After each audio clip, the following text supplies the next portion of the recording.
Dr. Ravindra Shisave is the Joint Commissioner of Police in Pune. He is a medical doctor by education. Throughout his medical education, he has been a university rank holder. He worked for some time in primary health centers and appeared for the UPSC examination in 2001, in which he stood 53rd at the national level and 3rd in Maharashtra. As a police officer, he has served with great distinction in the Naxal-affected regions of Maharashtra as well as other places including Mumbai. Apart from this, he is a devoted scholar of Shri Dnyaneshwari, on which he has delivered many lectures.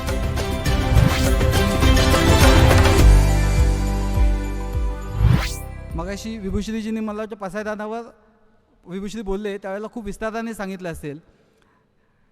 ते सांगितलं की जे दुरिताचे तिमिर जाओ, मी जास्त त्यातलं बोलत नाही पण एकच उभी न चुकता सांगतो की दुरिताची तिमिर जाओ विश्व स्वधर्मे सूर्य पाहो, जो जे वांछिल तो ते लाहो प्राणी जात.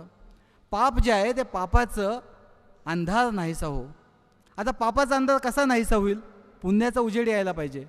माऊली पुण्याचा उजेड बोलत नाहीत, माऊली पुण्य शब्दच वापरत नाहीत. दुरिताचे तिमिर जाओ विश्व स्वधर्मे सूर्य पाहो, आणि विश्वातील प्रत्येकाच्या मनामध्ये स्वधर्माचा सूर्योदय हो. विश्वातील प्रत्येकाच्या मनामध्ये स्वधर्माची जाणीव सूर्या इतक्या प्रकर्षाने हो, आणि मग ज्याला ज्याला जे जे हवंय ते ते मिळेल. माऊली हा स्वकर्म सांगतात, हा स्वधर्म सांगतात.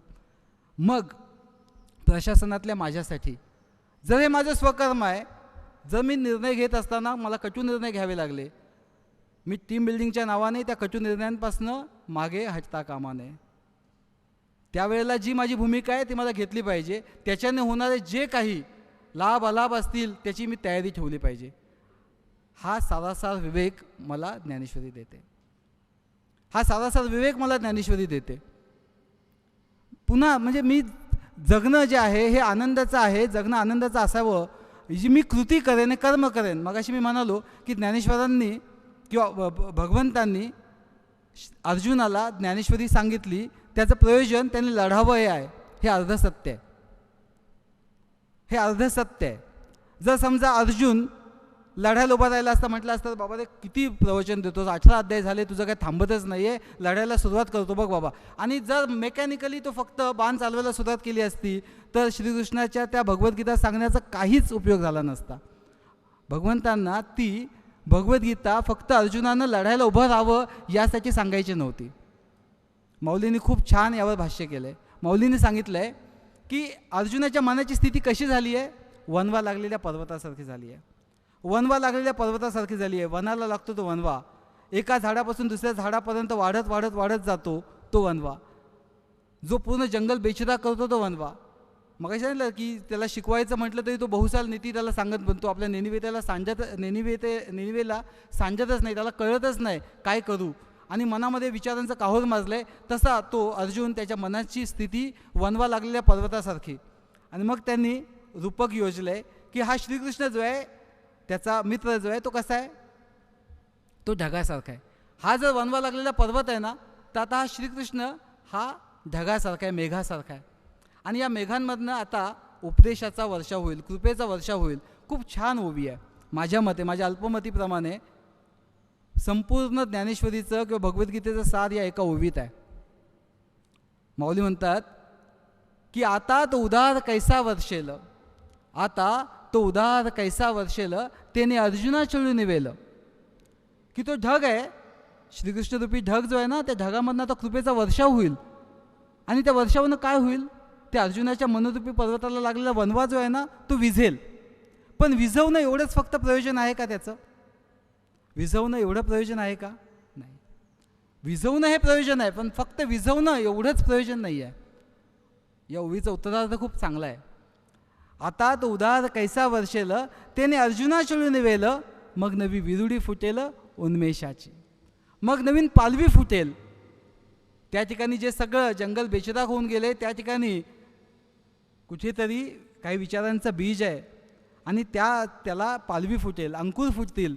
आणि कसली पालवी आहे ही पालवी? ही कुठल्या झाडाची पालवी नाही आहे, कुठल्या रोपाची पालवी नाही आहे, उन्मेषाची पालवी आहे. धुंदीची पालवी आहे. मौलींनी खूप छान शब्द वापरला, उन्मेष. जिथपर्यंत जाणीव जिवंत असते तो उन्मेष, धुंदी. जाणीव संपते तिथून उन्माद सुरू होतो, बरोबर ना? जाणीव जिथून संपते तिथून उन्माद सुरू होतो.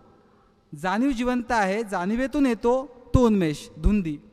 एक लहानशी मेणबत्ती असते, आनंदाने पेटलेली असते, आणि ती मेणबत्ती तिची वात अशी इकडून तिकडे अशी छानपैकी डोलत असते. डोलणाऱ्या त्या मेणबत्तीला कोणी ते हसतं, म्हणतात एवढीशी तू मेणबत्ती, एवढीशी तू मेणबत्ती, एवढूसा तुझा प्रकाश, आणि किती तोरा मिळवते स्वतःच्या प्रकाशाचा, किती तोरा मिळवते स्वतःच्या प्रकाशाचा. तो लाईट बघ, तो दिवा बघ, ते हे बघ. ती मेणबत्ती जी उत्तर देते ना, ते ऐकण्यासारखं आहे. ती मेणबत्ती काय म्हणते? मला माहिती आहे, मला माहिती आहे की मी एक लहानशी मेणबत्ती आहे आणि माझ्यातला प्रकाश जगातला सगळा अंधार नाहीसा नाही करू शकत. मला माहिती आहे, मला माहिती आहे की मी एक लहानशी मेणबत्ती आहे आणि माझ्यातला प्रकाश जगातला सगळा अंधार नाहीसा नाही करू शकत. पण मला हेही माहिती आहे, मला हेही माहिती आहे की जगातला सगळा अंधार जरी एकत्र आला, माझ्यातल्या प्रकाशाला नाही मिटवू शकत, माझ्यातल्या प्रकाशाला नाही मिटवू शकत. या मेणबत्तीला स्वतःच्या प्रकाशाची असलेली सार्थ जाणीव आणि त्या जाणीवेतून वाटणारा अभिमान, पुन्हा एकदा सार्थ, सार्थ जाणीव, त्या सार्थ जाणीवेतून होणारा सार्थ अभिमान, आणि त्या सार्थ अभिमानातून होणारा जो आनंद, त्या आनंदाला धुंदी म्हणतात, त्या आनंदाला उन्मेष म्हणतात.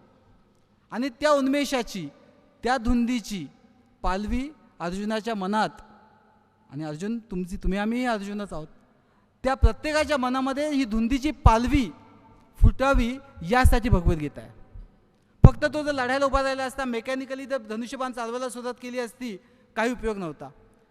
हे माझं कर्म आहे, मला माझ्या कर्माची जाणीव झालेली आहे, मला माझ्या कर्माचं ज्ञान आहे, आणि ते कर्म करण्याची माझी वृत्ती आहे, आणि ते कर्म मी करतोय, या गोष्टीचा सार्थ, या गोष्टीची सार्थ जाणीव, त्या सार्थ जाणीवेतून सार्थ अभिमान, आणि त्या सार्थ अभिमानातून होणारा आनंद म्हणजे उन्मेष.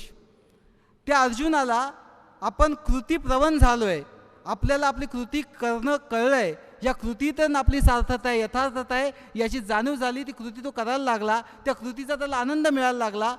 मग त्या भगवद्गीतेचं प्रयोजन यशस्वी झालं, ज्ञानेश्वरीचं प्रयोजन यशस्वी झालं.